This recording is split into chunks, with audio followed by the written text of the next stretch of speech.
Gasteizko hirigune historikoan bertan oso museo berezia dago, Arabako Fournier Karta Museoa. Karta jokoa penintzulara 14. mendean iritsi bazen ere, karten ekoizpenak Gasteizen izan zuen behin betiko bultzada Heraklio Fournierri esker.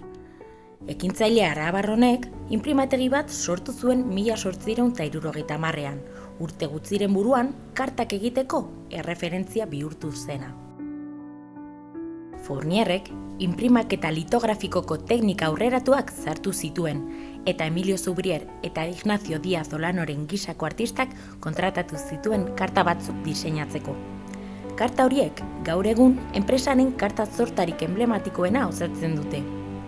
Heraklio Fournier hil ondoren, 1916an, enpresa Felix Alfaro Fournier bilobaren eskuetara igaro zen.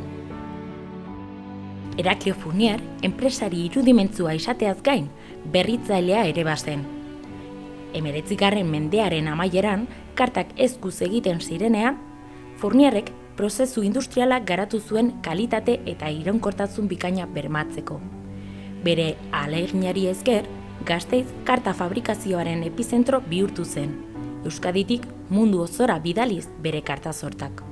1889an, brontzezko domina jaso zuen Pariseko erakusketa unibertsalean, bere karten diseinu eta kalitateagatik. Felix Alfaro Fournierren bildumagile grinari esker, Fournier Karta Museoak 20.000 pieza baino gehiago biltzen ditu gaur egun. Erdi Aroko lehen kartetatik hasi eta 5 kontinenteetako karta modernoetaraino. Ondare historiko horrez gain, museoak mundu osotik ekarritako karta sorta ugari ditu. Esate baterako, tarot kartak, jantzi tradizionalekin ilustratutako karta sortak, pieza alfabetikoak edo astronomikoak. Ez dira falta, gerra zibila edo Gasteizko bataila erakusten dituzten karta sortak ere, gure kronologiako gertaera kritikoak islatzen dituztenak. Heraklio Fournier Karta Museoak objektu hauei buruzko bildumarik osoenetakoa du munduan.